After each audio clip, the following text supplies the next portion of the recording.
Sublimez votre intérieur avec nos collections uniques et élégantes. Chez Ibi Home, nous transformons vos espaces en véritables havres de confort et de convivialité. Découvrez notre collection exceptionnelle de meubles pensés pour chaque moment de votre vie. Des tables à manger conviviales, idéales pour rassembler famille et amis au salon haut de gamme, alliant élégance et confort, sans oublier nos chambres à coucher de qualité avec matelas offerts pour un repos parfait. Explorez notre sélection de luminaires rares et uniques qui sublimeront vos espaces. Découvrez notre gamme de motos électriques, économiques, performantes et respectueuses de l'environnement, idéales pour vos trajets urbains en toute sérénité. Nos installations solaires vous garantissent l'indépendance énergétique tout en réduisant vos factures. Chez Ibi Home, profitez en ce moment de réductions allant jusqu'à 35% sur nos équipements solaires. Ce n'est pas tout, nous vous proposons également des options de paiement échelonnées pour encore plus de simplicité. Venez visiter notre showroom à l'ACI 2000, immeuble Ibi Group. Ibi Home, l'élégance, la mobilité et l'énergie au service de votre confort.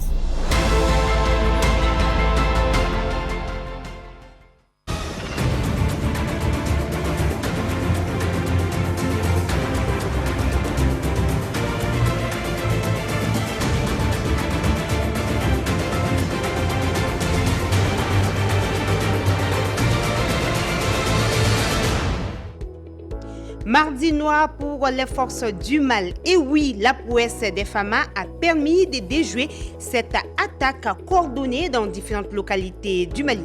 Loin de se douter de leur funeste destin, les terroristes ont eu droit à un aller simple pour l'au-delà, tant la riposte a été de taille. Les détails avec Mamadou Diallo. Le premier sommet des adolescents et des jeunes de l'AES s'est ouvert hier matin au Palais de la Culture Amadou Ampateba. Au cœur de cette rencontre confédérale, la refondation, mais aussi le rôle et la place de la couche juvénile dans l'atteinte des objectifs de fédération des États membres du Sahel. Aïssa Taba nous en dira plus dans un instant. Vous servir est un réel plaisir, mesdames, messieurs. Bonsoir et bienvenue aux infos sur Advance TV.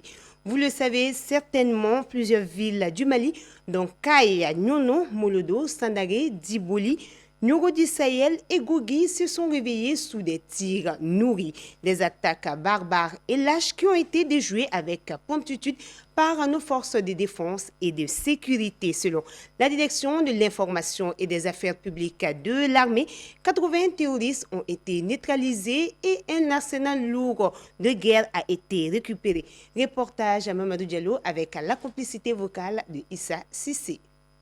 Tapis dans l'ombre, avec l'intention de nuire et de porter un coup à la nation, les bandits armés, que dis-je, les forces obscurantistes s'étaient levées avec la farouche détermination de saquer le moral de l'ensemble des Maliens. Dans un élan de survie, ces forces du mal ont orchestré plusieurs attaques terroristes dans 7 localités différentes. Les localités attaquées sont Nyono, Molodo avec des tirs d'obus, Sandaré, Kay, Diboli, Nyoro du Sahel, puis Gougui, soit au total 7 localités attaquées par les terroristes. La détermination et l'engagement des forces de défense et de sécurité ont permis de circonscrire les velléités terroristes visant à semer la panique, la peur et le désarroi. L'ennemi a subi d'importantes pertes partout où ils se sont attaqués aux forces de défense et de sécurité. Loin de se douter de la force de frappe des FAMA, ils ont été surpris dans leur manœuvre avec un ticket sans retour pour l'au-delà. Fierté de la République, la bravoure de nos forces de défense et de sécurité n'a souffert d'aucune ambiguïté, et ce, au prix de leur vie. Aujourd'hui, plus que jamais, ce sacrifice est reconnu par les populations qui sont prêtes à leur aider dans cette noble tâche. Le pays là, c'est pour nous. Un jour, les militaires là, vont partir, les Maliens vont rester. Tous les Maliens n'ont qu'à serrer le centre pour combattre les terroristes. Parce qu'aujourd'hui, les gens qui sont en dehors des capitales, quand tu dis que tu vas cultiver aujourd'hui, ils vont partir pour empêcher les paysans pour faire des cultives. Le commerce aussi. Même chez nous qui travaillons avec les motocyclistes, ils nous attaquent. Donc tout le monde n'est qu'à informer l'autorité compétente à temps et réel. À la croisée des chemins, le Mali, pour l'intégrité de son territoire, ne fera aucune concession. Choix porté par une armée plus puissante, plus équipée et prête à l'extinction définitive du terrorisme sur ces terres.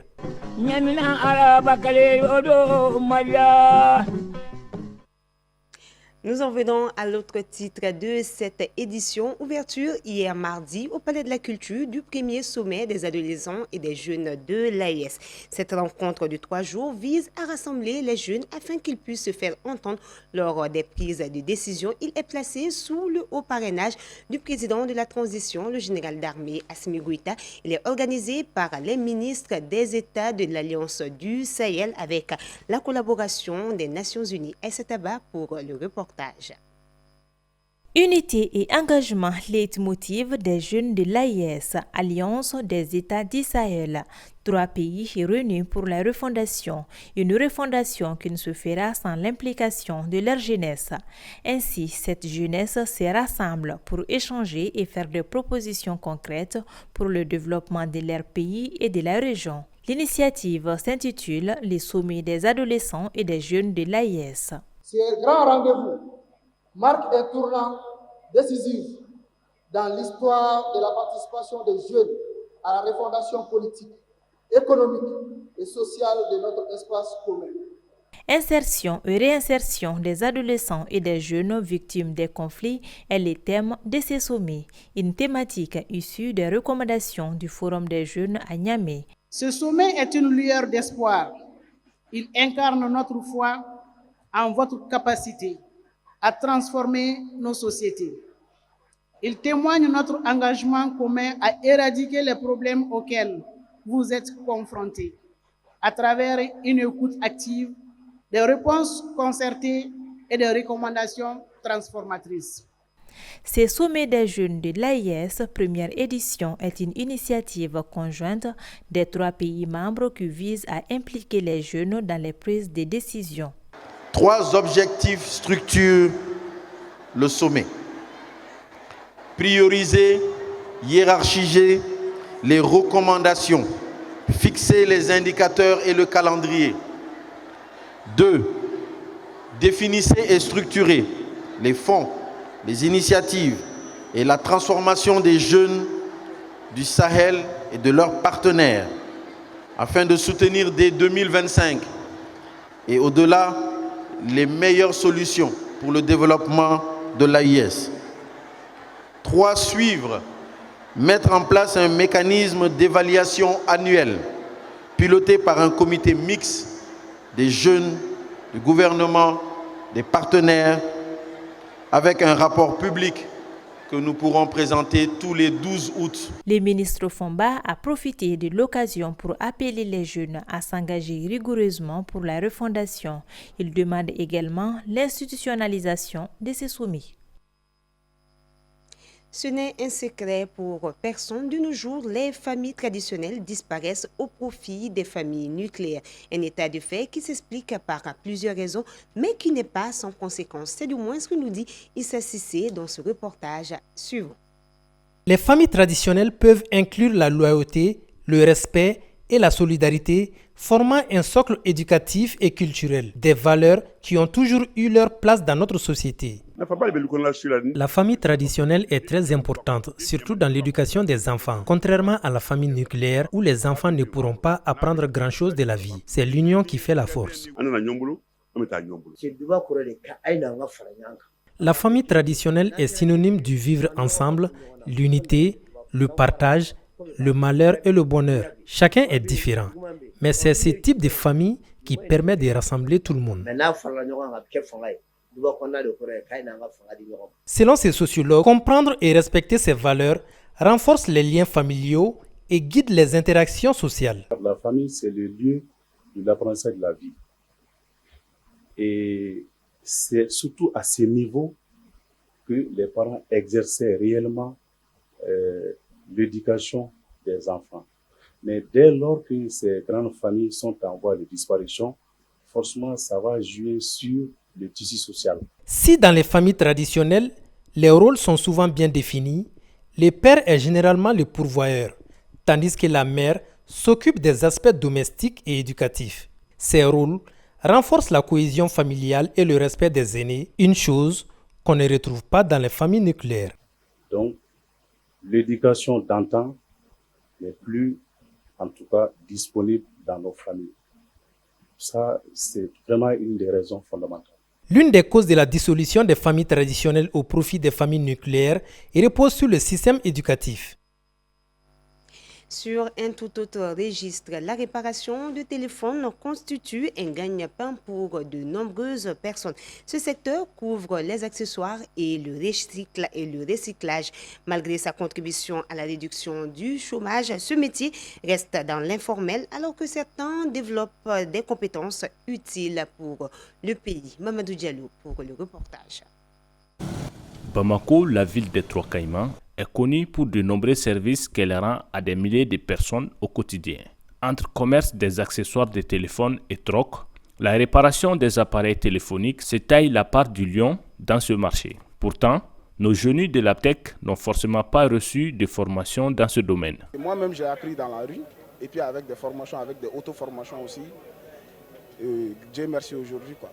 On a des attestations, mais il suffit seulement, si l'État peut nous donner aussi des diplômes, parce que ça aussi, ça doit peser lourd aussi. Il y a beaucoup, l'exemple vous pouvez prendre sur des opérateurs économiques comme Madiou Sempara, ils ne sont pas allés à l'école, pourtant c'est des grands entrepreneurs.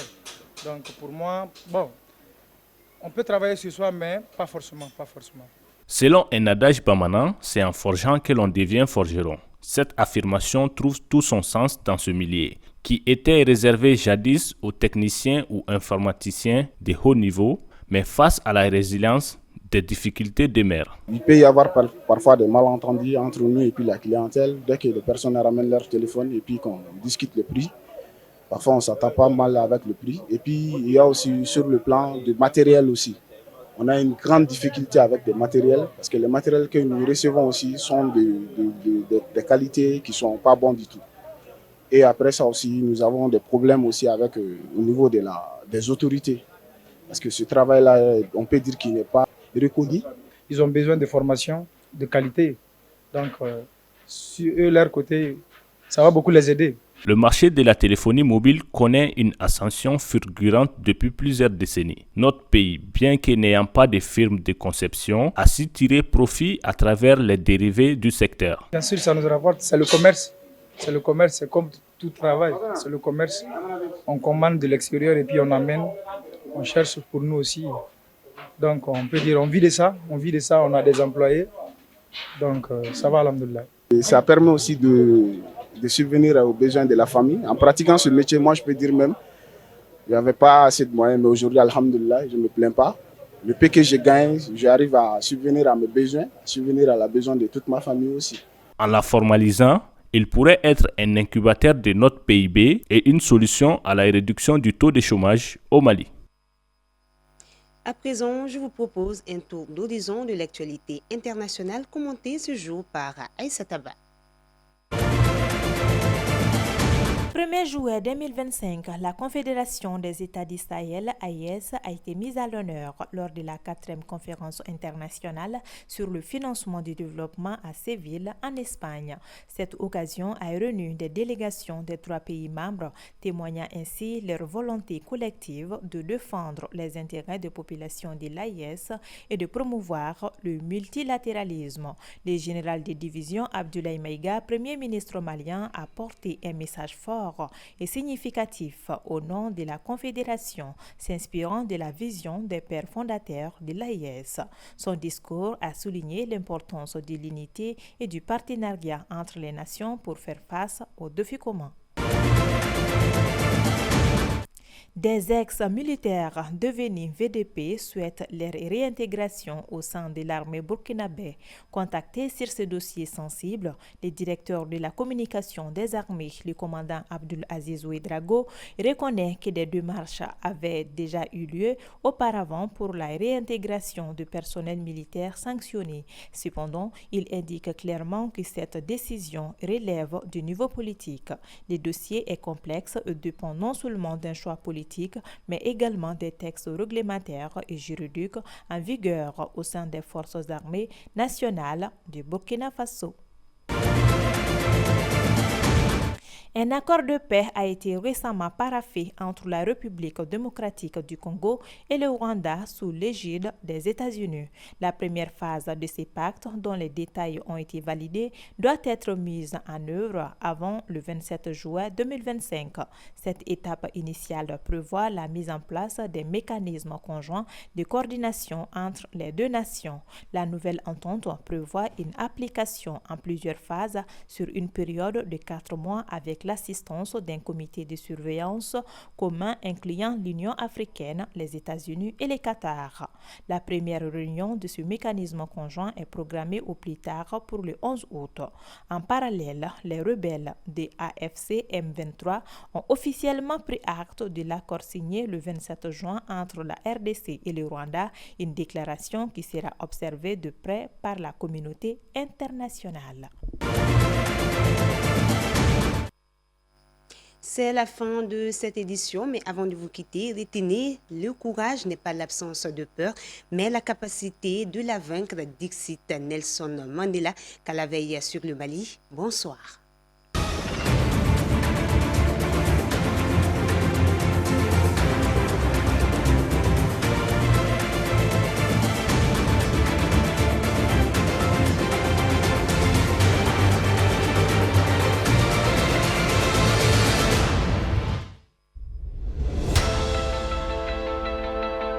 Sublimez votre intérieur avec nos collections uniques et élégantes. Chez Ibi Home, nous transformons vos espaces en véritables havres de confort et de convivialité. Découvrez notre collection exceptionnelle de meubles pensés pour chaque moment de votre vie. Des tables à manger conviviales, idéales pour rassembler famille et amis, au salon haut de gamme alliant élégance et confort, sans oublier nos chambres à coucher de qualité avec matelas offerts pour un repos parfait. Explorez notre sélection de luminaires rares et uniques qui sublimeront vos espaces. Découvrez notre gamme de motos électriques, économiques, performantes et respectueuses de l'environnement, idéales pour vos trajets urbains en toute sérénité. Nos installations solaires vous garantissent l'indépendance énergétique tout en réduisant vos factures. Chez Ibi Home, profitez en ce moment de réductions allant jusqu'à 35% sur nos équipements solaires. Ce n'est pas tout, nous vous proposons également des options de paiement échelonnées pour encore plus de simplicité. Venez visiter notre showroom à l'ACI 2000, immeuble Ibi Group. Ibi Home, l'élégance, la mobilité et l'énergie au service de votre confort.